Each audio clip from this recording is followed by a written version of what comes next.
Nick Rothwell comes to us via Ravensbourne and independent practice. And finally, Gregory Sporton, Professor Gregory Sporton, the chair of the Profession of Digital Arts, head of department, and who will be our final speaker. Maria.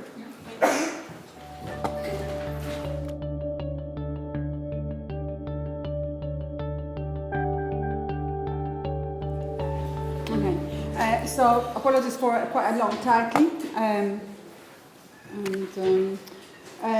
Today, live art, like life itself, is networked. And you can see some statistics over there. Castells argues that networks constitute the new social morphology of our societies. He talks about the emergence of a new form of social organization based on networking, which he calls the network society. Furthermore, as computing devices are rapidly becoming smaller and more powerful, technology has moved towards locative media, and I'm giving you a definition here, which I'm not going to read out, because I'm aware of time, and pervasive media, and that's a definition by Pervasive Media Lab in Bristol, both of which are contextual and so interesting in this way. So my paper, which I attempt to examine how network cultures affect contemporary performance acts, it's specifically concerned with the pervasive dynamic of selected works by the internationally renowned British group Glass Theory, and an aim to assess how those might deliver on the technological promises of infinite connectivity and gamification. So locative and pervasive media, it's widely acknowledged that technologies do not simply emerge as new sets of tools. They are shaped by social needs and carry social, economic, political resonance. I suggest that the technological paradigms of locative and pervasive media have emerged alongside the overarching and interrelated social promises of hyperconnectivity and gamification. That is, the ability to be constantly connected to people, machines, and information, coupled with the introduction of ludic elements to mundane, everyday environments and events. Pervasive computing offers the promise of infinite connectivity as it asserts that every object, device, or body can be embedded with microchip technology that will connect them to an infinite network of other devices or indeed bodies. It envisages a future where technological and social networks become intertwined as connectivity becomes our given state. In other words, we will always be already networked, and this is our current state, but it's becoming more and more intensified. So unlike their supercomputer predecessors, enormous machines that were imposing not only in their processing power, but also in their physical presence and touch, those human-centered technologies are designed to disappear from human vision and awareness. Their minute physical presence allows them to remain invisible to the outside eye, enabling continuous connectivity and intuitive interaction between humans, devices, and environments. There are numerous applications of pervasive media, as you well know, informing on aspects of everyday life, education, warfare, commerce, entertainment. But I'll focus on one aspect of contemporary life that is being profusely affected by pervasive computing, and this is play. No longer an activity primarily devoted to children. Instead, according to Rifkin, play is becoming as important in the cultural economy as work was in the industrial economy. In fact, Zimmerman and Chaplin suggest that the 21st century will be defined by games. And Fuchs et al. Describe their increasing interest in games as a ludic turn. The phenomenon of the ludification of culture entails the expansion of games into different aspects of daily life, so that the game world and the real world cease to be distinct and they become enmeshed with each other. Resulting from the ludification of culture are pervasive games, and this is a picture by a piece by Glass Theory. That is games that, to quote Montola, extend outside a predefined playground to be played in the real world, which means that everything can be interpreted as ludic. So basically, pervasive games turn the whole world, according to Bichard and Verne, into a vast and infinitely changing resource of content for pervasive, for gaming. Giannacchi and Benford have suggested that pervasive games extend conventional computer games in 3 ways. Spatially, so through using real spatial context, offering location-based experiences. Socially, through using devices that are primarily built for social use, in order to establish new types of relationships among players, but also among players and non-players, and temporally. So they operate by finally interweaving the game experience on the one hand with patterns of everyday life on the other, thus expanding the temporal structures of both. As a result of this expansion, the boundaries between game and non-game activity become increasingly obscured.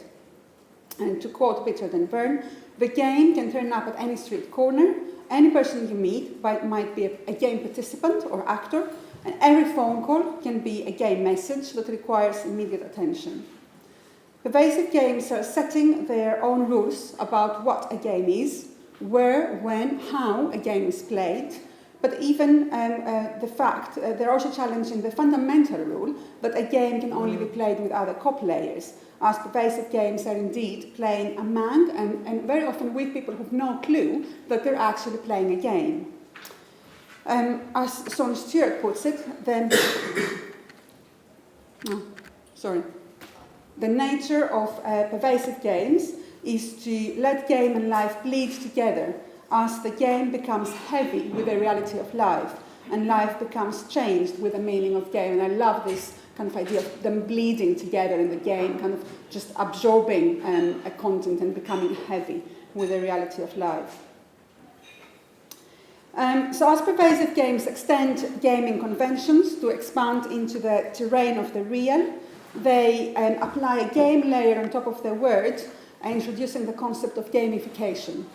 Gamification is a new term.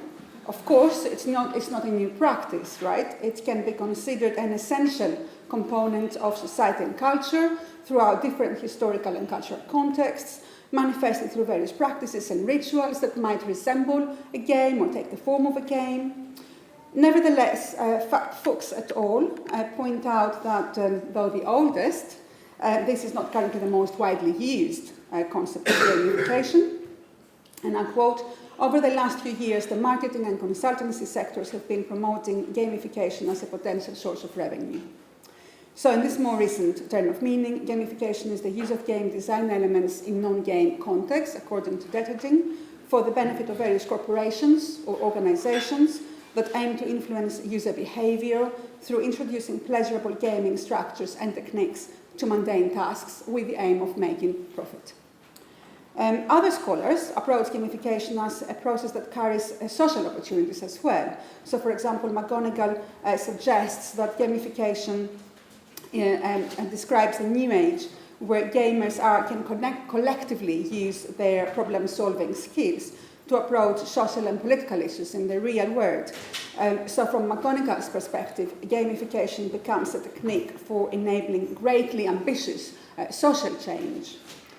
So, on the one hand, gamification pledges to make our everyday lives more interesting, enjoyable, fun, to unite people around shared goals, to empower crowds, to encourage positive behavioral change. On the other, pervasive computing's inherent capacity for constant surveillance threatens to turn those technologies into instruments of social control. Its appetite for incessant consumption of information and entertainment suggests that gamification might be acting as yet another guardian of the neoliberal technological economy. Furthermore, pervasive games and gamification raise issues of responsibility and ethics on the part of the game designer, who is in fact inviting participants to partake in a real experience in a real-world setting. They raise concerns around issues of consent on the part of participants who might be involved in a game unknowingly without having opted to do so, who might remain unaware that they're actually taking part in such an experience. And they raise questions around community and trust in the coming together of disparate groupings of people who carry different levels of awareness in terms of their engagement with a constructed experience, the choices they can make within this context, and how those might affect both themselves and others. And of course, they raise questions around surveillance and control. And I quote Sean Stewart, who suggests that to live This kind of entertainment needs access to your life. Pervasive games like vampires can only enter if you let them in. So I ask, do gamified live art practices such as the ones developed by Blast Theory, which I'll go on to talk about, undertake to actively and consciously engage with the dangers of gamification as well as its benefits? Can they raise awareness and alert participants to questions of surveillance and control, awareness and consent, the dangers and the opportunities presented by those technological paradigms? So Blast Theory is an internationally renowned British company. They develop unique practices that are transformative to understandings of theatre and performance by exemplifying pervasive gaming strategies and the concept of gamification. Their seminal projects, such as Can You See Me Now and Day of the Figurines, situate themselves at the crossovers of different genres. They feature strong gaming and live performance elements. So I'll talk about three works. The first is Kidnap, back from '98.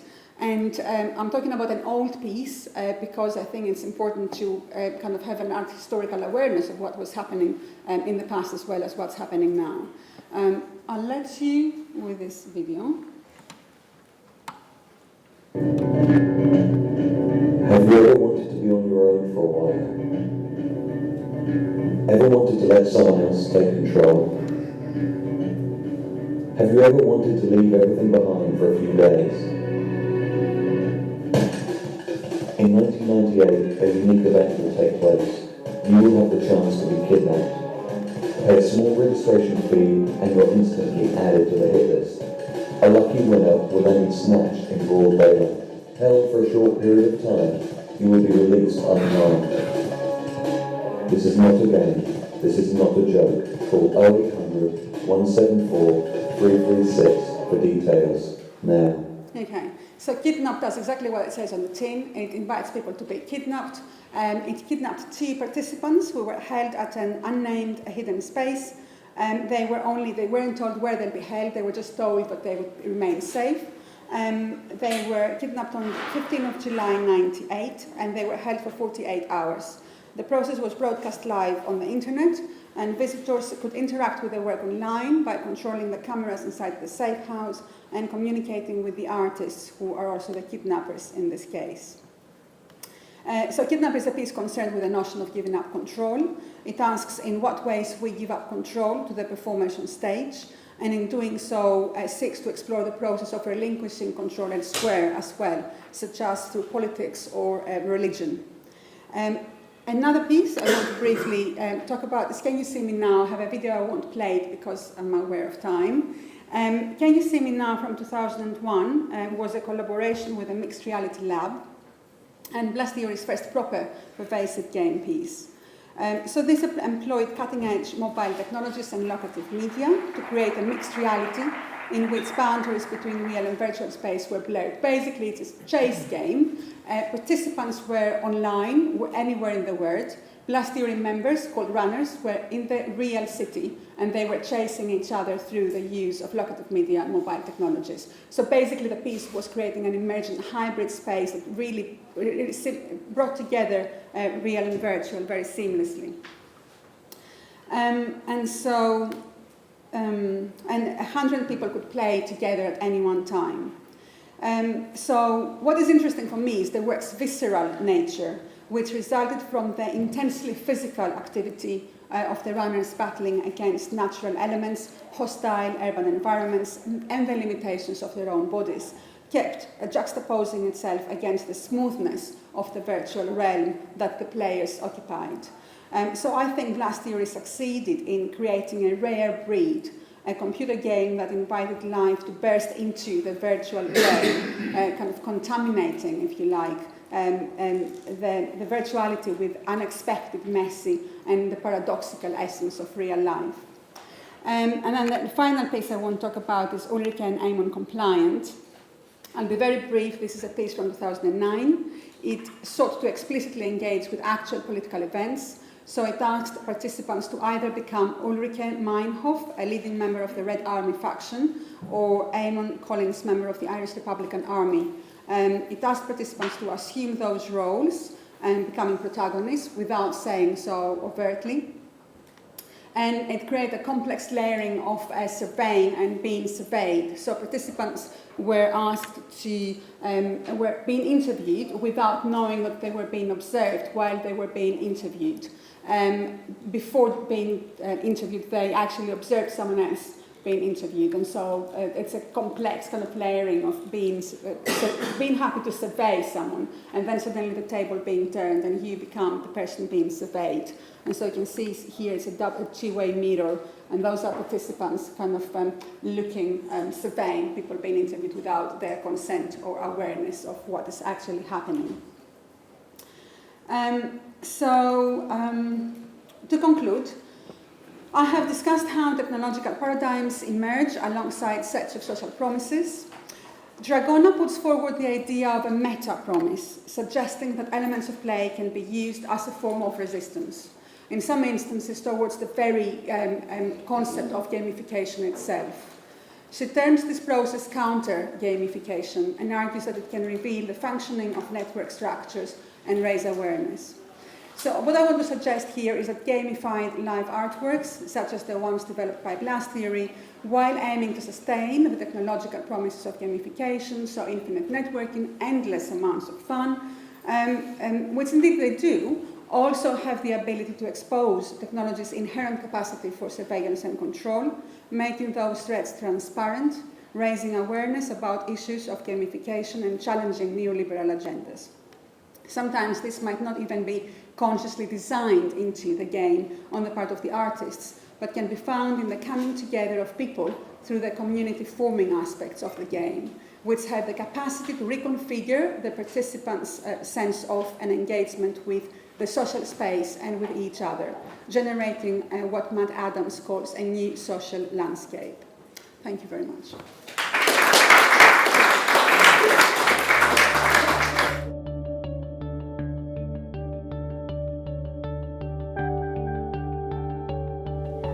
So, I'm Ghislaine Boddington, and just to do a quick introduction, I am linked to Middlesex University as a practice-based artist, a research fellow, and actually I run Body Data Space, which is an SME based in Tech City. We work between the cultural and creative industries, really. So I'm going to, more than a paper, I'm going to show a series of thinking and future ideas and how the links are happening. And this particular input is one of my constant themes for the last 25 years is looking at the body and identity and how we move between the digital, the physical, the virtual, and in particular focusing on collaborative share spaces and future digital embodiments. As I mentioned, I've been working a long time around these issues, coming from a dance background, and these are the research inquiries that I've worked on across the last 15 years or so, looking at how we deal with embodiment within the virtual realms, and how we actually start to inhabit into multiple worlds through multiple identities that have started to emerge much more clearly. And also, we're looking very clearly as a group, in fact, a collective, at what skills are needed for those digital worlds of the future world of work and play. We do large-scale projects, curations, EU-funded, Arts Council-funded, and the most recent being Robots and Avatars, looking at that future world of work and play and how young people will represent themselves in those situations. And we've also focused, and my particular focus in the group is on telepresence since the mid-90s. So we've done numerous link-ups, looking at how do we get the body immersed within these connected spaces between many different places around the world, doing 2, 3, 4-way links between stages, and how do we relate, how do we orientate ourselves when we're in those telepresent spaces. So looking at gestural and behavioural environments, and also particularly looking at cultural representation and how we identify ourselves across intercultural terms.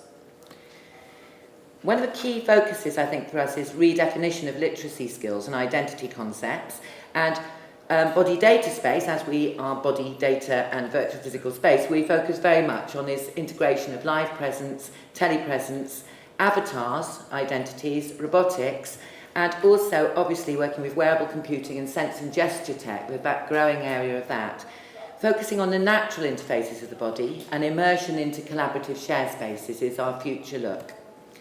So taking the essence of liveness, which is coming from our performance background and many in the room, where we're very aware of actually what we do as live performers physically, how we interact with a live audience, presence, absence within those modes, and moving into collective network collaborations, working together as specialists, as all creatives within these mixed groupings of performers, digital artists, etc. This is work we've done across the 90s in interauthorship and shared ownership, and creating these convergent rings of interaction in the work. But in today's world, looking at the body and the hypersensory self, and how we actually, from ourselves, have data which is emerging from us and can be received by us in very many different areas. So audiovisual we've had for a long time, and of course for us, in Body Data Space, we're mainly focusing in this area, tactile, haptic, kinesthesia, and motion capture and muscle sensory. For our other artists, and some in the room maybe who are focusing on smell, taste and tactile. But how does this data move from us into shared space and be received back to us? So we're very interested in this transformative space. Now, in some ways, Facebook is a collaborative shared space, but here I'm thinking much more in a virtual realm and how we deal with the full body, so future thinking about that work and play space. So, with digital bodies and identity, we're doing a lot of our learning from young people, and I'm sure many in the room are, with kids, with schools, etc. And what we do know is that they do understand that they are one of millions, and that their being and belonging in diverse ways within different communities and shared spaces is very important to them. And that also they are all creatives, we are all creatives, and we are the story. So this is the Minecraft quote, and this is the way that I know, for me, I've got a 10 and 14-year-old, I'm sure many of the rest of you in the room have, the way they're approaching life. So, and this conversational flow that they see as always happening, they're not offline, they're on, between physical and virtual, there isn't really a difference, yeah. That, in a way, being knowledge transfer, this blend between virtual and physical space, and how the virtual identity is created through these multiple digital bodies that they create for themselves. But one of the big things that we're aware of as a group is, in our making of commissioning work and making new works, is this problem between mobility and immersion. That actually, yes, we've all got our mobiles and we run around with things on it, but we can share with maybe one other person next to us, another one, 2 or 3 of you. But what we're really looking for all the time is this immersive space. Now, I love this picture because this, of course, is mobile immersion. It's newspapers and actually on trains, and actually how this was just as important, it's always been very important, mobile immersion and how we deal with it, how you share things. But in today's world, of course, we're seeing this big move towards mobility and being able to record information and move data with you. This slide's important because obviously it leads to Google Glass, but I really wanted to point out, and we need, under all the way through this presentation, and I think it's important within this conference, the artist's roots to a lot of these technologies. Steve Mann, with his early work from the 1980s on the glass, wearing the glasses, he was part of Future Physical with us actually in 2002, and the lead through to Google Glass. Online all the time, taking photos all the time, tweeting, etc., sending it back, limitless process out there. Many artists working with that process, Gretchen Andrews, various other people, just completely live process out there for you to follow and see. But is this really the future? Are we actually all going to be in wearables? And for us as a group with Body Data Space, we're very much about the free-form body, the body in its natural sense. And actually, we do work with wearables, but our constant push is towards is this really real? Are we all going to go around with glasses on, Google Glass on? No, I don't think so.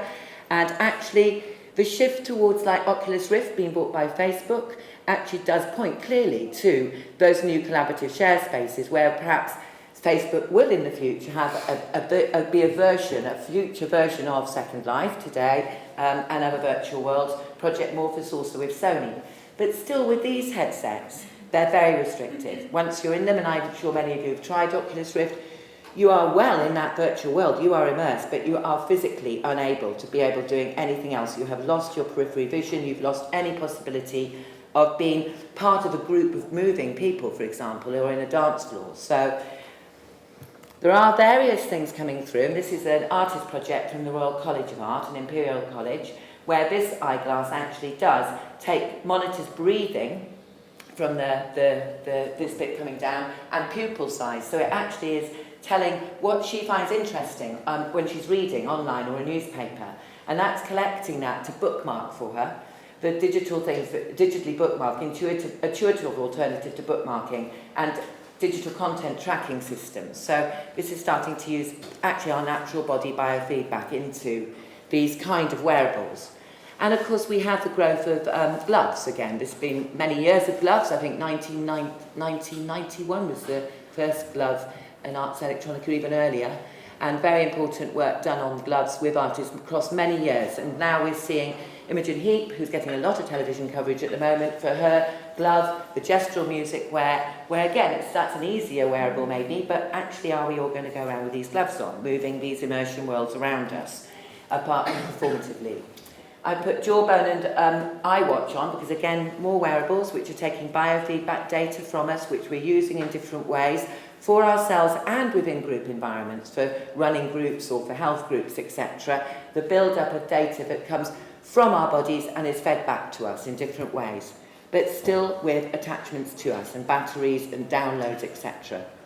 And of course, what we all really want and what we've always wanted is to beam me up, Scotty. And definitely the holodeck dream is still part of our environments. And this is what many of us grew up with. I'm going to admit I definitely thought I'd be doing it by the year 2000. So, and it is partly why I've become obsessed by telepresence from the early 90s and worked on these remote connected environments. So telepresence robots are very much part of everyday life now.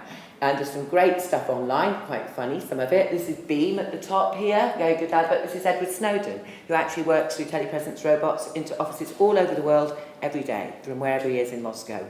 And of course, they're really brilliant for children who are actually unable to attend school through terminal illness or whatever. So children are getting used to having the telepresence pupil in the classroom.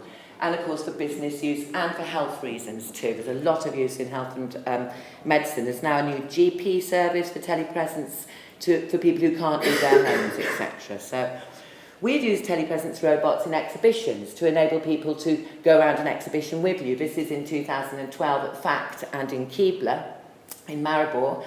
This was for Robots and Avatars exhibition, and you could go through Skype and you could actually move this robot around the exhibition and see for yourself what was in there, or actually get your friend linked up to it so that they could go around the exhibition with you.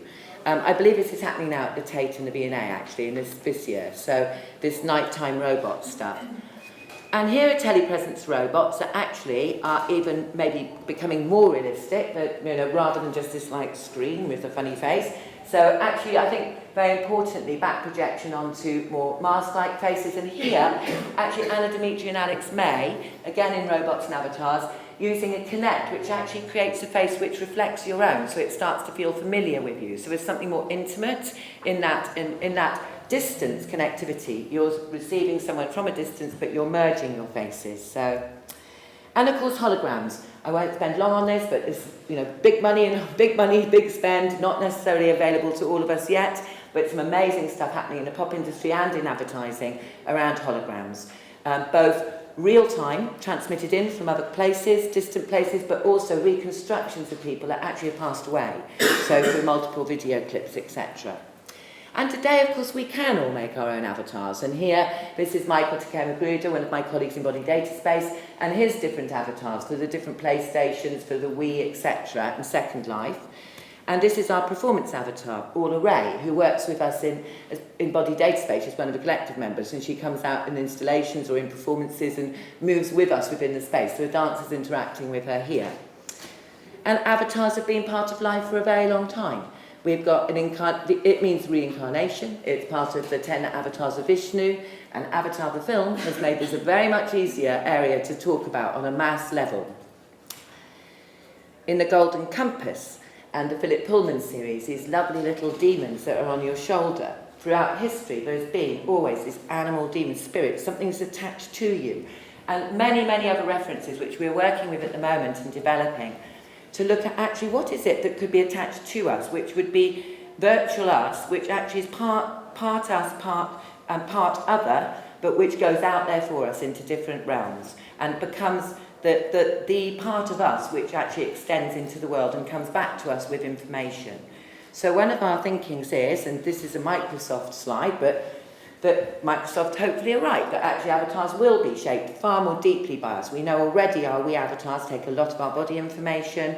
This is coming into a mass market to be able to actually place what data you want, maybe. This would be a choice, what data you want into different avatars that you're using in different environments. If it's a work avatar, certain data, if it's a health avatar, other data, and who you share that with. And this, of course, is about choice, and this comes back down to actually how we own our own identity data. Big discussion. This is AltArt, an alter game. This is a work environment, virtual training grounds, massively used now in large-scale companies, and actually we need to be aware of that as groups working in arts and humanities, how much this is happening. We're working on education projects with lots of young people around avatar making and identity, getting them to look at how they work and negotiate with each other, collaborate in these group environments, how they dress themselves, and in different, particularly in working with girls groups actually on technology through Women Shift Digital, the big project we do, how they actually put themselves out there into that world in different realms with their different digi-embodiments.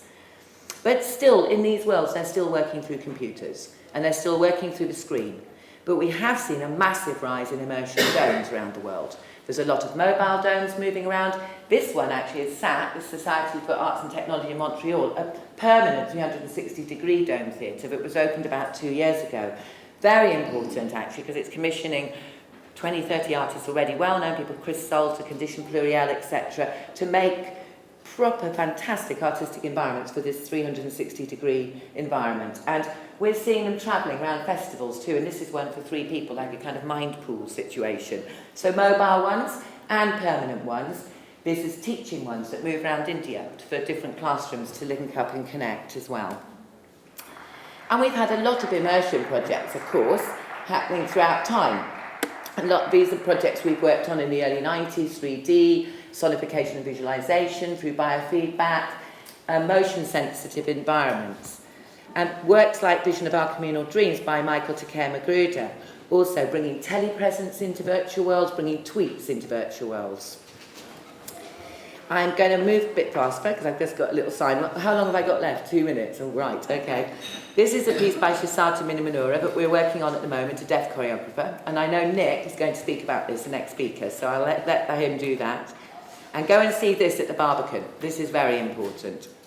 The laser piece by Umbrellium. So just to move through quickly through this, I'm going to show you the full body collaborative share space that we created with the National Theatre a couple of years ago. And this is a full body connectivity project between Istanbul, London, Paris and Brussels.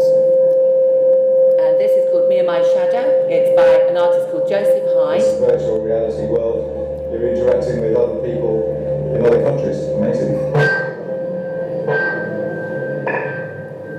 I met a few people from France which have orange characters. So you kind of like see a red person with a vapor trail and pulsing around them. You know that that's the person over in Paris. And people with purple avatars are from London, which I had. That's surreal. It was like in a different world. It's really amazing, like in a dream sometimes. And people with green avatars were from Brussels, and people with blue avatars were from Istanbul. I find it amazing. It's quite relaxing and absolutely addictive. So you're really communicating with each other by just being in the same space and mimicking the moves with each other, and it's just really rewarding to feel like you're in this virtual space, but they're actually on the other side of the English Channel. So I'll leave this on in the background and just turn the sound off a minute. This was a piece by Joseph Hyde and Phil too, which we produced and I worked on dramaturgy, where you have a full-bodied avatar in a big virtual sim, and you meet people from the other countries. So this is the beginning of a collaborative share space, which was nothing on you at all. We're working with motion capture, there's no wearables, working with motion capture, telepresence, and converged into a virtual world. So we're moving forward on this work. This is a convergence piece, and adding into these virtual worlds, these collaborative share spaces, objects and different things that we need to start to work and play with. And this is an ongoing project with National Theatre on virtual stages and linking up theatre and stages around the world. So So just to say, this is the end slide. What we're looking at now is what do we learn in these collaborative shared spaces, and actually particularly looking at our own experiences and how we enhance our own senses within it, and co-creation. And what's transformative about these possibilities, to be in those spaces together as full-bodied, future vision of that full-bodied digital embodiment. So our work goes onwards in that, and if there's anybody else interested in linking up with us, do let me know. Thank you.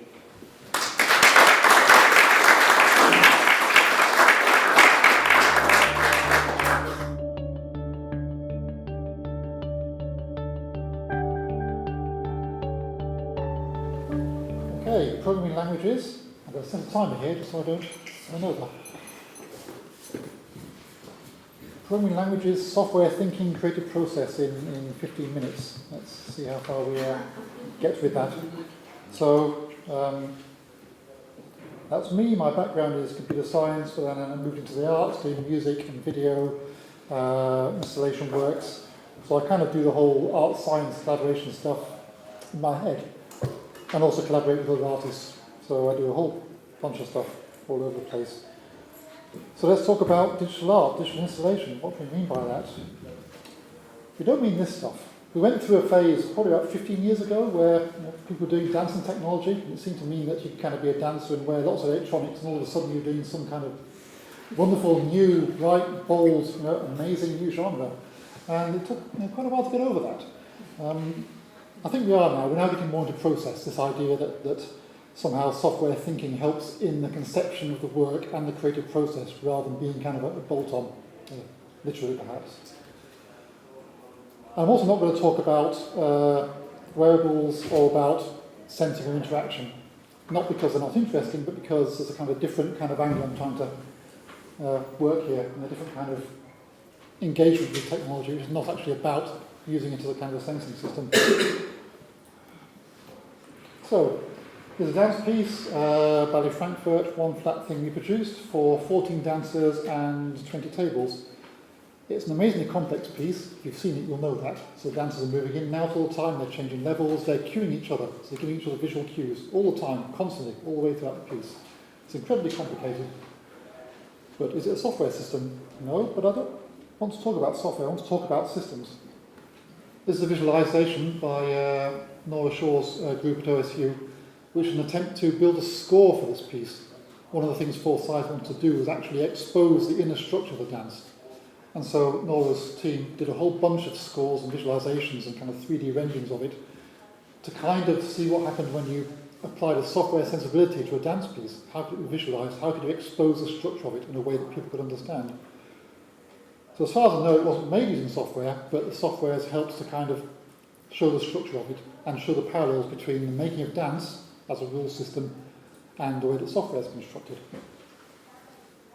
So I guess my interests here on the software side are software used for mediation or disruption of the making of artworks, software as something for generating art or generating material, the way in which you use software systems to build yourself stuff that you wouldn't build if you were doing it manually. And there's also issues of emergence here, it's kind of a similar thing. And the idea of using software to communicate ideas and, most importantly, to change the way you think about your work. The software you use changes the way you think. That's kind of the important point of the presentation, which I probably won't have a lot of time to talk about, but let's see how far we get.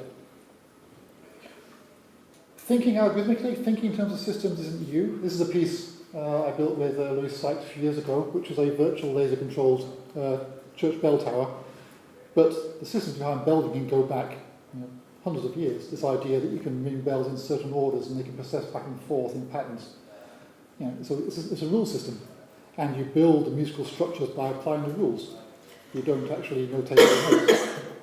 And there are notations for showing these things. You can see there's Dan Jones' projection at the bottom, which is kind of a spiral form showing one of the change systems. That's one of the traditional ringing patterns. Obviously, weaving is systems-based as well. This is old stuff. This is actually Viking. But you can see here there's some rules. Reverse every 8 turns, reverse every 4 turns, repeat, invert, and so on. So it's generative. It's about applying rules and coming out with systems. Juggling. This is something that came through my friends at Gandini. These are jogging patterns, sight swaps. Again, they're geometric, they're also rule-based, hence all the numbering.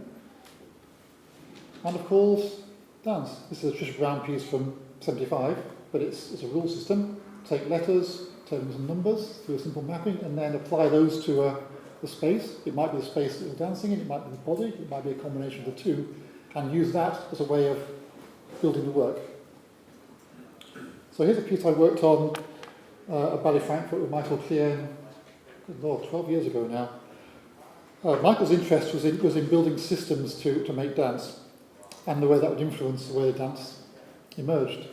So this is a classical pas de deux, a ballet form we made on two dancers, Yoni and Fabrice. And it looked like a classical ballet form to the audience that watched it, but in fact it was software mediated. So you can see there in the corner there's a screen showing a linear score. That score was generated in the software, and every time we ran the piece, that score was different. The patterns were different. The system itself was partially in software and partially in the dancers' minds. They had to memorize 30 or 40 short fragments, each of which was about 20 seconds long. They had to keep those in their heads, and they had their own rules to apply mentally according to where they were in the space, whether they were facing each other or not, what had happened before, what was coming up next. So this massive system was running partially through the software, which was mediating what they were doing, you can see the screens, and partially in them applying rules. So they might have to dance pieces forward, they might have to dance pieces backwards. So they can kind of forward and reverse and retrograde them as they were going on. The screens themselves weren't visible to the audience. They were all around the space, but the audience just saw a dance piece. They thought they were just seeing a piece of modern ballet. They didn't realise they were seeing something that was kind of systems and software mediated. I've been working more recently with McGregor's company. We worked through the Welcome Trust for a piece that was shown there last year. Before that, we built something called the Choreographic Language Agent. So we got some money from Portland Green and worked with Open-Ended in the States. Wayne was very interested in disruption. A lot of his work is about taking ideas and disrupting the usual creative flow, making it uncomfortable, kind of taking things outside comfort zones. So he wanted some kind of choreographic agency that could disrupt the normal process of dance making and hopefully come up with new ideas. So we built this thing that was kind of choreographic. It was something that moved in 3D space, but it wasn't a body, it wasn't arms and legs. It was a presence, and it was something the dancers could actually use as a way of generating ideas, kind of an extension of dancers' notebooks. So Wayne came to us with these action points, these things he was using as systems to task the dancers with. The big thing was tasking. You give the dancers tasks, you give them problems to solve, which might be impossible. They may not have solutions, but that's not the point. The point is, if they're tasked with systems to work with, then they generate material. And these were the rules that Wayne was using. And we took those and we tried to codify them and started building software systems for them. And eventually we came up with this agent, which was essentially an editor for building action terms and building sentences. And the software would then visualize those and turn those into 3D transformations, which the dancers would then work with. So it had a text-based component, and it was correct by construction, so the dancers could kind of construct phrases, like with fridge magnets, they kind of stick these things together. And they would get out graphics, simulations, which would relate to what they've built, but would also surprise them as well. So there's a disruptive element in that. And the graphics would come out nice and beautiful and animated. You can't really see from this shot, but these things are actually quite intricate. And the dancers would then take those and work those into the tasking that they were doing alongside various other systems like action terms and so on. About the same time, I was working with Simeon Nelson and Rob Godman on an installation work that went in at the Welcome Trust.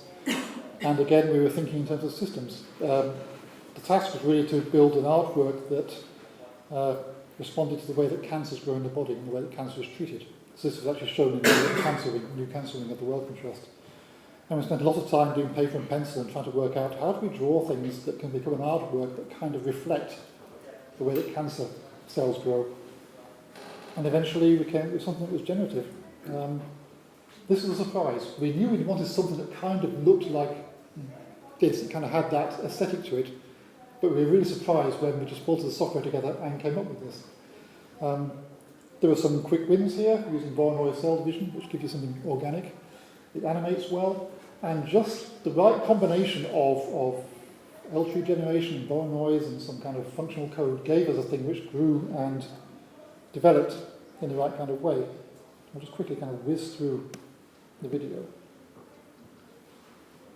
So, if you use Voronoi systems, you get this kind of organic growth for free even. And also, just by applying a bit of mathematics, you can kind of get this idea of the mutated cells growing and then being treated so they kind of shrink back again as well. Again, it's algorithmic. Every time this runs, you get a different outcome, a different shape, a different kind of growth and reverse growth.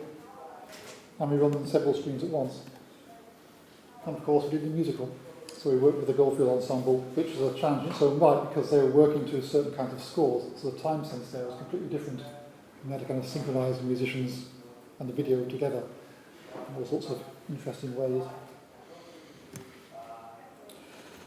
Currently working with Cesare Minora, as Ghislaine mentioned, in a piece that shows at the South Bank this Friday in the cell room, 7:30. Please come. Cesare is deaf, so she can't hear sound or music, but she thinks in terms of structures, and she's interested in what it's like to kind of work with musical structures if you can't actually hear the music. So I was tasked with building a system that could kind of respond to sound, but could also respond to visual scores. These are Cesare's own drawings. Partly it's figurative, you can see there that says floor plan, which is kind of a giveaway, and partly it's temporal and algorithmic. This stuff at the top looks like, well, kind of like Belgian patterns maybe, or like juggling patterns. This is used to generate a dance. She works in mathematics and generates a dance. So I threw some software at that and came up with some figurative stuff, which is partly sound responsive, but is also partly geometric. We're kind of in the world of visual music here, we're kind of doing cost-efficient type stuff. And because it's software-based, this is a continuum. I can generate anything between these two. It's not separate scenes. It's supposed to merge between them and to find all the interesting areas between these things that you normally wouldn't think of. Which is why it's good to work in software, because you have this space to explore. You're not being intentional about what comes out. So that was fun. Of course, it's even more fun when you actually put it into a space and work with dancers, because then you're working in 3D, you're working with bodies, and you get all sorts of new stuff emerging from the dancers actually working there. So, yes, I'm running short of time, so I'm going to whiz through this. This is really my takeaway from the talk. I'm just going to say it and then move on. A programming language that doesn't change the way you think is not worth learning. That's why we have new languages. That's why we should learn new languages, both human and computer-based. It's about changing the way you think about your art. So, for example, this is a language, this is a code that generates that slide. And it's very declarative, it looks like HTML, done any kind of web design. So it's not about stating how something is done, it's about stating what something is. It's declarative. And yet, it's functional. We've got a couple of functions in there. So this thing can be executed. It is both executable and it is declarative.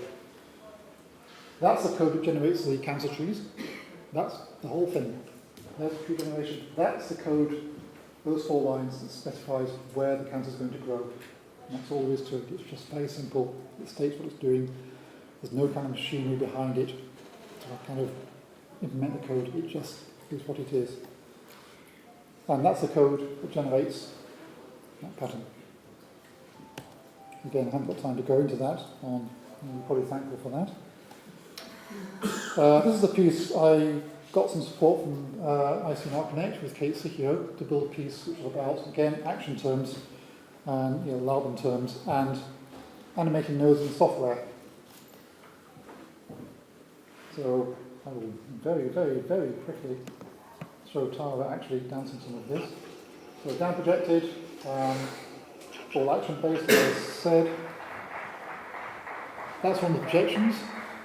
It looks like a pretty graphic, it kind of is, but it's also a system. That's a function over time. These things, these red lines actually grow over time, so the entire thing has a kind of a rendering to it. And the code for it is that. Don't worry about the details, but you see the structure. It has an outermost part, spine, fingers, knees. It's got tags, it's diagonal. The diagonal is that word there. And it's got an inner structure here with leaves, with names, with words that can be altered. And this thing can be live coded. So later this month we're going to show this at Waterman's, and Kate is going to connect in using Lighttable from New York are now connected using field, and we'll be able to alter the code as it's running. So not only is it randomizing and generative, as Tara advances it, but we'll actually be able to control which as well, so the code can be altered while it's running. Yeah, hopefully we'll get something good coming out of it. And that is 14 minutes, 27 seconds. I'm done. Thank you.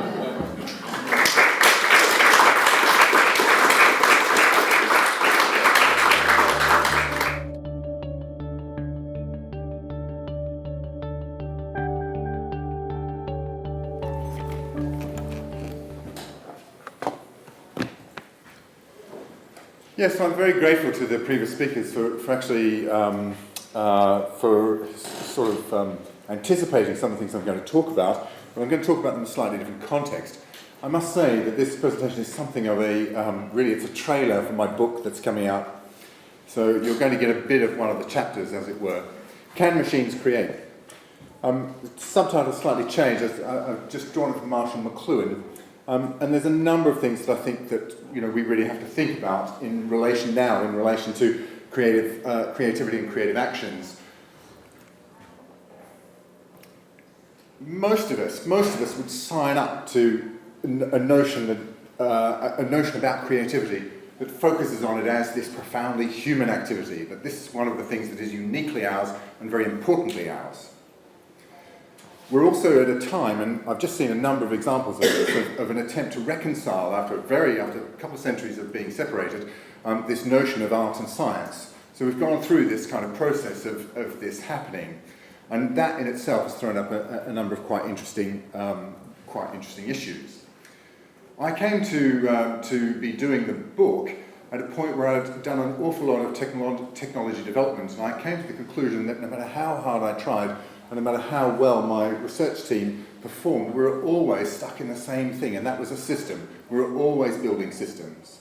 And it was very, very difficult for us to begin to control the notion of expression.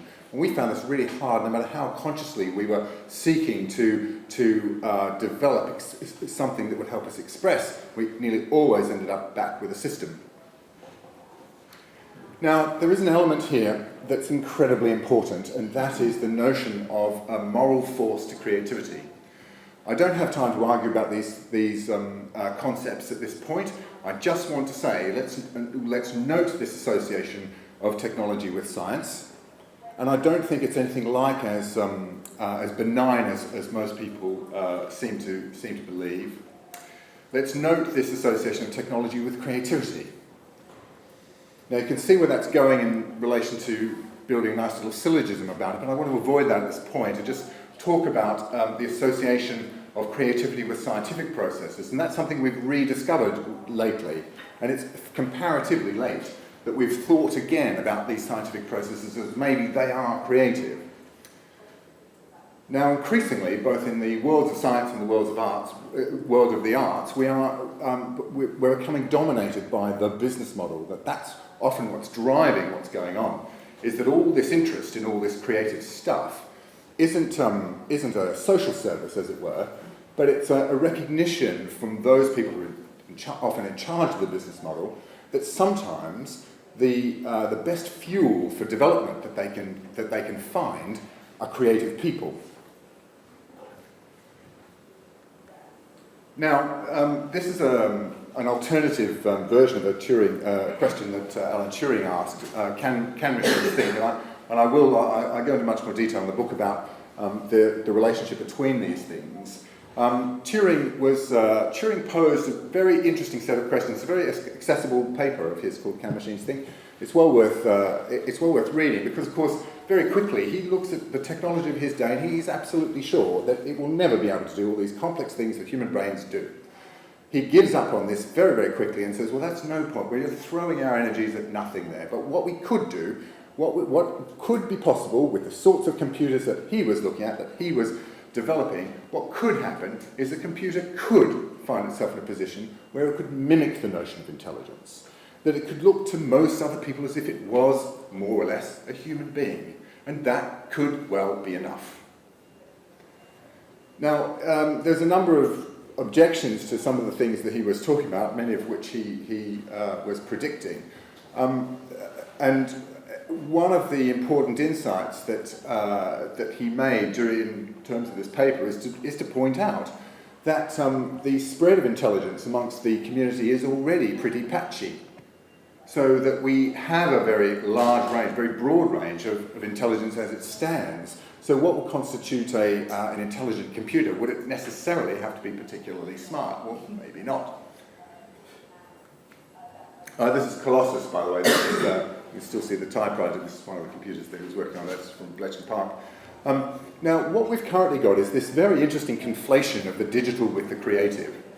And part of that's come from this notion that creativity is now the driver of advanced economies, and that's incredibly important.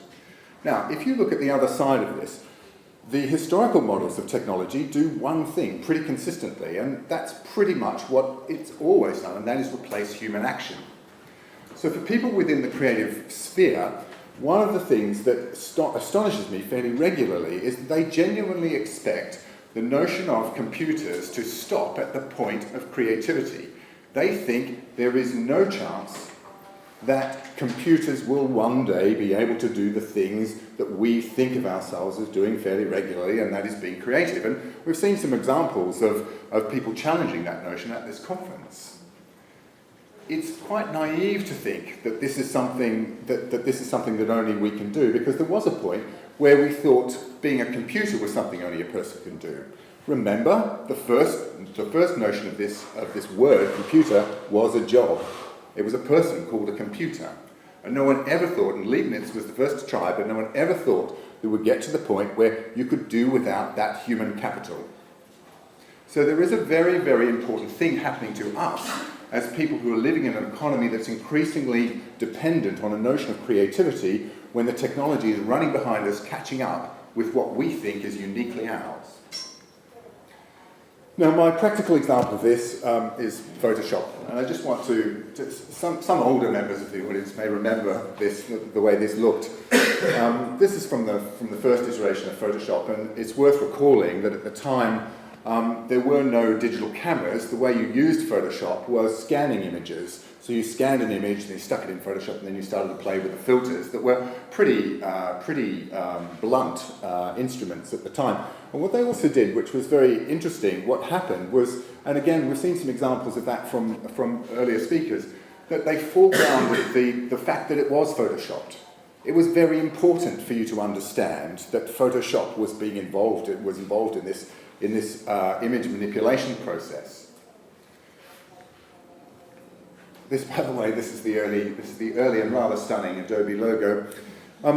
It came at a point where camera technology had essentially been unchanged for 80 years. Yes, there have been various small levels of improvement, but basically, a camera was a camera was a camera.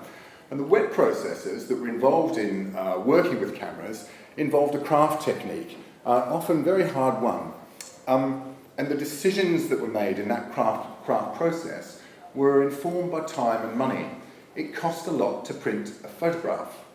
The consequence of that was that people working in this area would think a great deal before they started to just print the stuff willy-nilly. We had contact sheets, we had all kinds of darkroom techniques, and those things were there simply because as a means of trying to control the resources. Now, at the time when Photoshop showed up, Adobe was incredibly suspicious of the internet. It saw the internet as really the purpose of the internet, so far as it was concerned, was to pirate its software. There was a whole bunch of people, offering cracked codes and things for Photoshop. So they did everything they could to keep all their work off the internet as far as they possibly could. But what they had done is they made some very interesting observations about the workflow, how you could reduce these issues of time and money, how you could reduce them quite significantly as a means of changing the way creatives worked. This produced for people working in photography and in images, in manipulating images at the time, a lot of ethical as well as technical challenges. In fact, I remember at the time I was working with a lot of photographers in a graphics department, and they themselves began to question the authenticity of images, something that French philosophers have been doing for some time, but this was now in the realm of their practical experience. Creative Suite was first released in 2003, and that was a turning point, if you like, in the development of creative software, especially for image making. It had 6 iterations, and as it went through, it got bigger and bigger, and it also got more and more ubiquitous, and that's quite important. It became at a point, and I've talked to an awful lot of advertising agency executives and various other people who, during this period, would roll their eyes every 18 months because Adobe will have released a new version of Creative Suite, and they knew they couldn't afford not to have it because everyone else had it. And one of the issues about that was everyone else looked as if they'd been using the latest version of Creative Suite. So if you were going to sell an idea to a client, you yourself had no choice. You had to have that latest, greatest technology. So the industry became increasingly dependent on releases of CS, and it was incredibly, and it just became more and more ubiquitous as it is now. Now, the next shift was to the Creative Cloud, to move it all, a nice suite. By this stage, it metastasized with bloatware, 16 separate programs within the Creative Cloud. And there was a very specific reason why it migrated to the internet. And that had to do with the ability of Adobe to monitor the way people used the software in order to improve it. There'd always been a process from very early on, users volunteering information. You should have this, you should have that, you should have the other. And this happened at the same time as noting that computing and internet technologies developed rather separately for a very, very long period. And because of that, what was happening is people using Photoshop were producing larger and larger file sizes because their computers could cope with these things, and that they were getting more and more annoyed with the updating of software, of this every 18 months, this churn going on every 18 months. So it was sold very nicely to users of the software, sold very nicely as a useful service that we could migrate the whole thing to the internet. And of course, that's got some very interesting implications. There has been a change between buyers of software and users within the cloud context. Buyers had much more control over the software and how they used it, and indeed the back-end data and everything else. Users don't. What Adobe loves about Creative Cloud is the fact that it can improve its programs by noting not about what you're doing with it, but how enormous numbers of people are using their software.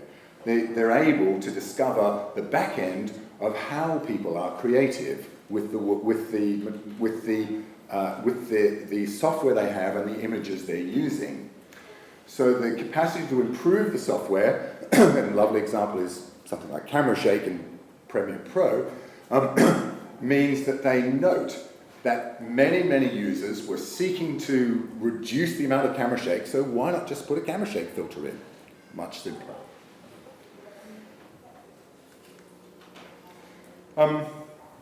It actually has had the result of moving work outside, moving the work that was outside the realm, the very specific realm of the computer, into the software.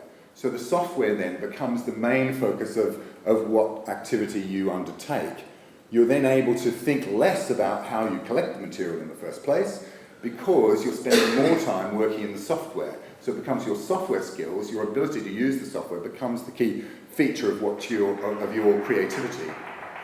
And as I've indicated, it uses the user behavior to identify problems, and in doing so, of course, it doesn't solve those problems, it just ignores them. It takes them out of your, line of sight. You no longer see them.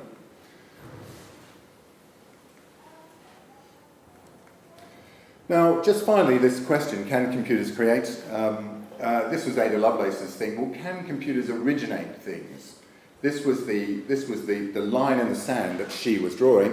And as Turing says, well, most human beings struggle to originate things. So again, the point of creation for computers may well be where they originate in even a small way, even a minor way, even by sparking off your ideas. For me, and I'll be brief, but for me, the issue is how they work in the service of creativity. because the creativity they foster tends to reinforce their own power. In other words, we're now in a loop where we're becoming more and more dependent on them. There's a long history in technology of doing such a thing.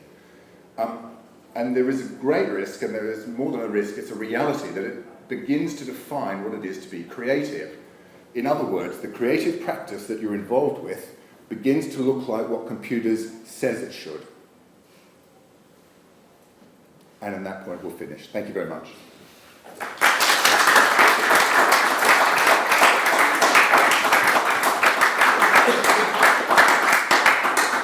So we have time for some questions. Could I have the panel up on stage, as it were, to stand your ground? Stand our ground. We're not going to sit and do it. No, you're going to stand and talk to people. I have a question for Nick. And this is more in terms of one of the threads of the conference. You're dealing with generative software to create works of art. And in particular, the one that caught my ear and eye was the pas de deux genotype that you talked about, where each time it's performed, the performance is different. And as someone who works with generative music software, I understand perfectly what you're talking about. I mean, this is something Eno talked about, that patterns would repeat at tremendously long times, periods in space. How does the performance of that work outside of our immediate human time span matter? How do you document and provide to the archives a genotype of that work? Do you care? So this is multiple questions. Because Can we perhaps pause the question with a question? I'm sort of boiling this down to the question. If intent on the part of the artist in designing the work using generative software, if we can accommodate the idea of intent on the part of the artist, how do we archive a generative work, and what becomes the definition of that work? Well, perhaps you're beginning the question about what you mean by intent. Is the intent to show it as a generative work, or is the intent just to have it generate something and show it as a complete? I leave that up to the artist. Well, my interest is probably in the latter. It's about, I don't care in the end whether it's seen as generative. What I care about is what we're generating. No. I don't mean that the work be seen as generative, but what actually constitutes the work? In other words, is the work ephemeral, therefore it doesn't matter that it varies each time? Or is there actually a definition of the work? There is a code, there is a spec of the code, there's the semantics of the code, and that's kind of it, I think. Okay. I'd like to give you a better answer. But there's a problem with documenting and archiving digital works anyway, because we know the technology is kind of... I didn't expect a pat answer. It was more if you want to comment on it, and I think you just did by saying that the code becomes, in effect, the code becomes the work of art, and it's the iteration of the code. Yeah, and part of that point here is into language now, there's a making the intent of the work closer to what you have in your mind. As languages get higher and higher level, they're closer and closer as ways of documenting the structure of the thing rather than just being a machine to make it. I see a really unusual convergence in comparison with musical score.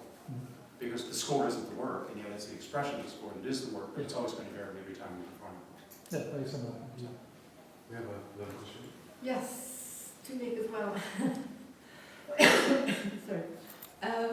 What place, I see a lot of codes and I see a lot of notation, and I work with graphic notations, but I work with graphic notations post-creativity. Because I perform myself, I only use graphic notation when I want to perform by somebody else to direct. But what place do you actually give to improvisation? What is the role of improvisation in the creative process as you see it? I can't give you a universal answer to that, I think, but certainly the works I've been involved in, improvisation is kind of part of the process of the making of the work. So it's exercising the rules. It's in the, when you create the work, the improvisation is already included, so you expect it. It's part of the process of the work being made, based on whatever rule systems are in place or whatever constraints are there. I think that's kind of, from my point of view, from the works I've been involved in, it's been much more at that stage. And then there's some scope in the actual performance to have parts of the improvisation as well, as long as it fits the system that's being kind of manifest. So there's a boundary there. Yeah, okay. Thank you. I have a question mostly for Maria, but maybe anyone else. And it's kind of big. I was wondering what you see as a relationship between performance and this ludic turn, and if that is particularly reflected in the context of digital technology. What I see as a relationship between performance and the ludic. Yeah, if it, a sort of proper performance, actual performance and ludic, because of course, as I know you know, they're very closely related and they've been theorized as being related, but what exactly that relationship is can be hard to pin down, and it seems like it's shifting when it's contextualized in works like Glass Theory works and others, so I was curious your take on that. Yeah. I don't know if I have an answer to that or even a good response. I think, to me, performance is about play, and the ludic is about play. So performance and kind of ludic expressions are, you know, interlinked and interrelated, and have always been to some extent. So, you know, role playing is playing, and massively online, massively multiplayer role playing games they're so connected to theatre, aren't they? Because they are about the nature of the game, of the play, is about performing a role. So it's kind of working with avatars. It's partly about kind of performing a role that is partly you, partly not you. It's about bringing on kind of various identities and opening up to that. So I think it's a very complex relationship that has always been there. I don't think it is restricted. I don't think it is something that has come about through the digital. I think the relationship between theatre and performance and between playful expressions and ludic expressions has always been there, and you know, across kind of various historical and cultural and social contexts. And I think just the digital affords different manifestations of it. And so some of the works I presented, I think, do exactly that, kind of look at performance and play in ways that might be new, one can maybe pin down how they're new, but it does something that has been kind of happening for ages. And then there's things like Clark's, you know, that do not use digital technology, and there's loads of other artists out there working with performance in games, both using digital and not using digital, but unfortunately I had no time to go into. Thanks. Question to Gregory. It was not clear to me how you are defining creativity. Yes, it's a very good question. And actually, I really am seeking to avoid anything so asinine as a definition. But what I'm noting is that there are different categories, different spheres of creativity, and what we do rather, I think, at our own peril, is we collapse them all in together as if somehow or other it is a singular concept. The notion of how creative people work within, say, a science environment or an engineering one, especially in engineering, for instance, is quite different to how artists have traditionally created. So you can't just collapse them together. One of the things that I note very much is the colonization of creativity as a concept by a lot of companies, particularly technology companies, who love to say that we are a creative company, as it were, and that their rationale for doing so has mostly got to do with selling you a lifestyle and selling you products. So there is a very clear way in which they're trying to challenge, if you like, the ownership of the notion of creativity, that it should become corporate, and that that's okay.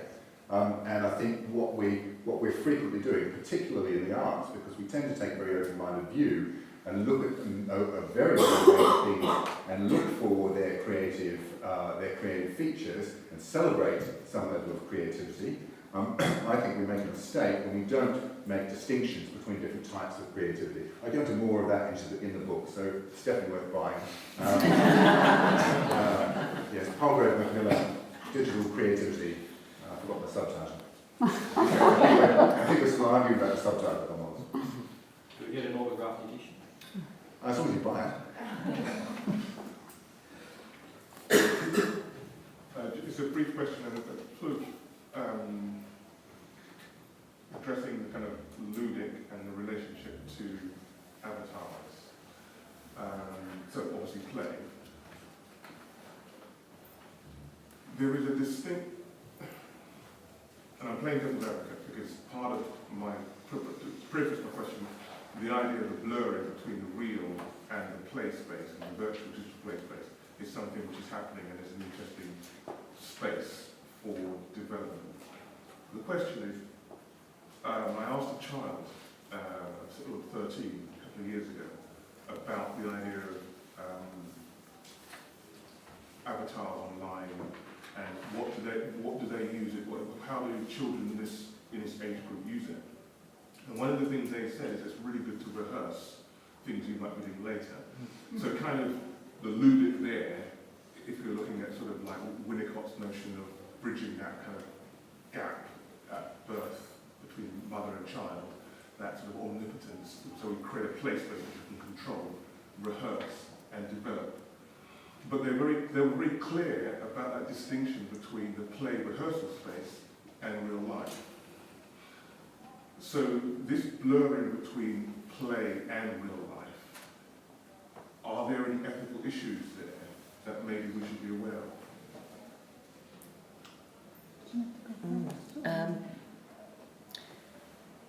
I think it's an interesting link up to several of the questions actually in a sense, because what the word improvisation has come up, and what we possibly haven't really pinpointed is that to Nick and me and Marie showing various different works by different artists across time. There have been a mixture of works which have been on stage and performed by artists, dancers, choreographers, and those which are more participatory, like the Blast Theory work, or like Me and My Shadow, where it's an improvisation by a member of the public, or a participant going in, or a child going in. So, and so I think this creativity and playfulness and I'm really interested in that participation side of it, where it's not just about us as artists doing it, but young kids going in and playing is really important. The improvisation and playfulness in there, and there's definitely, as far as I know, many projects now which are exploring that, which are using avatars, for example, in virtual worlds, as not just in a way rehearsing real life is a good way to put it. I think it really is. But there's several projects dealing with avatars as playful environments for children to have feedback around problems that they're dealing with in life. There's a group called Hiatus in Wapping who deal with that and have avatars online that can help children deal with not getting on with mum and dad, or not major things like drug stuff, etc. Obviously that's got to be a real environment. So I think we will see much more of that flowing, and it comes back to the code as well. What comes out from the code from that is constantly shifting, constantly changing, but it's all in the same base code. But we have that time-based environment and that flowing improvisation, which is blurred between the two. I certainly think there are ethical issues, and I raised some of them. And for me, the main ethical issues come from games that are pervasive and they bringing people who are not aware that they are part of a game. This is not unique or specific to digital, so it can happen with LARPs, for example, that are pervasive games that do not use the digital technologies, and you might be involved in such a circumstance, such a context, without being aware that you form part of an experience in someone else's kind of game process, without any form of technologies being involved.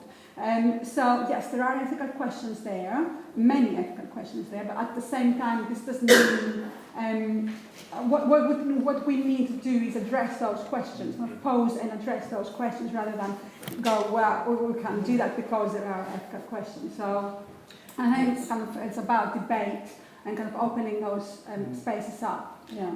It's interesting at the moment, like I showed the fit band things. Several of those now, they've gone into a slight war with each other. I don't know if people have noticed on actually the privacy rights and what information they take from you. So Up, for example, the one I showed, has got a huge statement on the web at the moment, absolutely clearly telling you exactly what data they're going to take from you in different ways, because they've suddenly hit, they realise it's a public issue through the Google thing.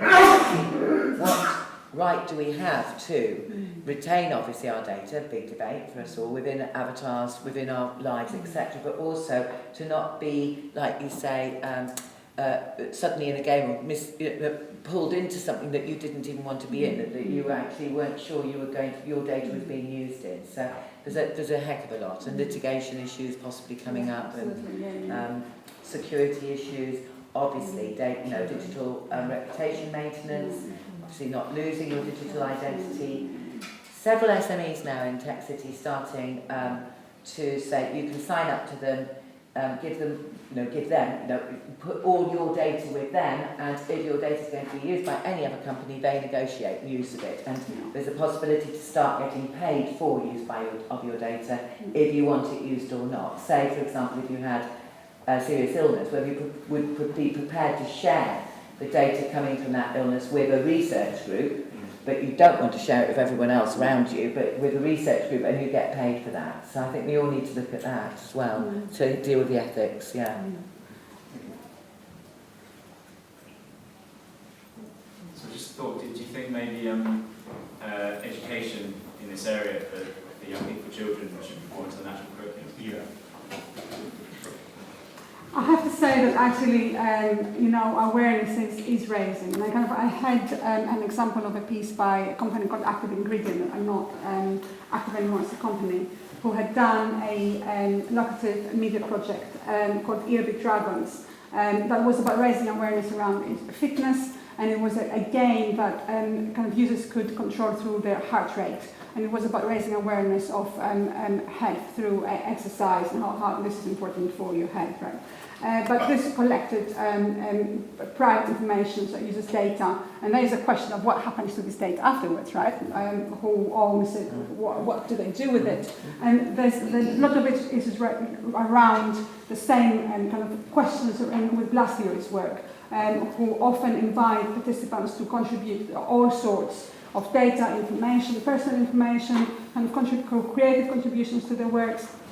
It's very interesting that the awareness has risen considerably within the last 10 years of what people contribute, how they agree to contributing either personal data or creative contributions to a piece, what they expect, whether they expect to ask to consent to that, and whether they're more aware of those processes and their rights and their information and how they lead to information, if you like. So I don't know whether we should do a national curriculum. It's really interesting because the nature of the technology industry is that they developed the way they did. What you're talking about is a very, very late intervention over because they've never considered the ethical dimension, simply because they could not formulate the question. And that's the really important thing. What we see all the time is creative people becoming dependent on companies, software, hardware that is well outside their own control. And indeed, your very use of it is informing those who've handed it over to you. And that's an unbelievably tense situation, if you like, which has been elided for years. We're only now just coming to terms with the fact it's probably the last 18 months really, that people have begun to have understood how much of themselves they're giving away in the process. I agree with you. I think we've been very unaware of it, and I think I'm amazed there hasn't been a much bigger debate about this at earlier stages, at a much bigger level in media, etc. And I think, in a way, we need a system which is a bit more like IP or Creative Commons. Yeah, when you say you take a photograph and you sell it for 2 years, and then you think, it's okay, I've made my money out of that now, I'll put it in Creative Commons, anyone can use it. That should be absolute in relationship to every bit of identity data that we have of ourselves. But do you think about things like birthday? I mean, there's no point in having a fuss about your birthday anymore because we've all put our birthdays out there multiple times. That's one small bit. And I think we need to be very much more clear about what data packages we allow out in various forms, whether it's in avatar form or whether it's in forms or whatever, or through biofeedback, and what we're prepared to release of that into a commons area as such, or to be used by commercial companies, or what we want to retain and hold for ourselves in privacy or in smaller groups, like just me sharing it with you three. for example, because that's the bit I want to share with you. And that's where that collaborative share space, the I-we side of it, has to be clarified. Just from your point, do we need to rethink how we present terms and conditions? Because I mean, we all together because we want to get on with our work, and yet there's a whole ream of stuff. Because I imagine litigation from the company's point of view is being mitigated because we tick that particular box. So the responsibility in terms of this social dimension and social responsibility and ethics, we've kind of waved it away. Is that, I mean... Well, we have waved it away. I mean, that's the thing, and we won't be able to... It will be an impossible... It will be a Sisyphean task to claw it back. Totally. But we said that about allowing machines to be creative too, so I don't believe that. I've no idea what that standard means. It means that, in fact, the struggle against this waiving of our rights has actually been going on for the better part of 10 to 12 years. Stallman, in particular, has been extremely active in the United States. I mean, this activity has been going on. And to say that in the last 18 months we're beginning to see that wide open, I think what you're referring to is some of the revelations of people like Snowden, that these things have been going on and we haven't been aware of the use of our own IP. And the big companies are not going to give it up. You look at the music industry, there's a perfect example of it there. The difference between the US and EU, the way that the corporations have dealt with issues of Creative Commons, for example, are quite different. So we're seeing more progress in the US in that respect, and yet the US is the biggest culprit. So it's not a new problem at all. We have time for one more question? Well, it was really just to extend that point, because it seemed to me the really challenging aspect of Greg's thesis was that it goes beyond the data and the terms and conditions arguments to say that what we've done is actually given up the intellectual process of modelling what the computer program is used for. It kind of implies we perhaps need to go back to reshaping, building our own computer approaches to what we want to do. And I wondered how Greg felt we should approach that, because you actually presented a much more terrifying problem than the data which is terrifying.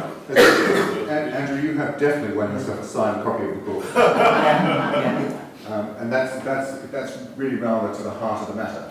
And this is where artists are genuinely important. What we've seen over the last 15 or 20 years is artists being perfectly happy to be taken along with the tide of technological development. And they've often done that rather thoughtlessly. They've been happy to be involved. They've been happy because suddenly it's released into the cultural industry. It's a huge amount of money that was never there before. So, you know, we've been quite happy to be taken along for that ride. But there is a function of artists that's incredibly important, and that is the combination of resistance and critique. And that, for me, that turn is the one that we would need to take in order for us to go back to the point of asking what it is we're trying to be creative about and build a system from there. Now I note, and I know your work very well, I note that that is very frequently one of the things that drives what you're doing. That's what makes it rather unique and rather different. But in general, what we get are these very big systems into which we must buy in order to be a part of the creative process, in order to participate. And that, I think, especially where that's argued up as a democratizing as opposed to a reductive process, that seems to me to be incredibly important to people in the cultural sector. And I think the Google DevArt competition, which has been out there the last 6 months, and which has been a massive amount of debate online about, is probably an example of that. Where they in all good intent, put out this thing, but you have to use Google tools. And there's been that artist's response to it within the Barbican exhibition is really the first kickback I've started to see, actually, in a way, actually saying this is not okay to constrict us in this way, and to announce what's a new art form with Google tools and artists and sets of coders working together. Denial of history was the thing. It was what we just invented all of a sudden. Yeah. Right. Can we give our panel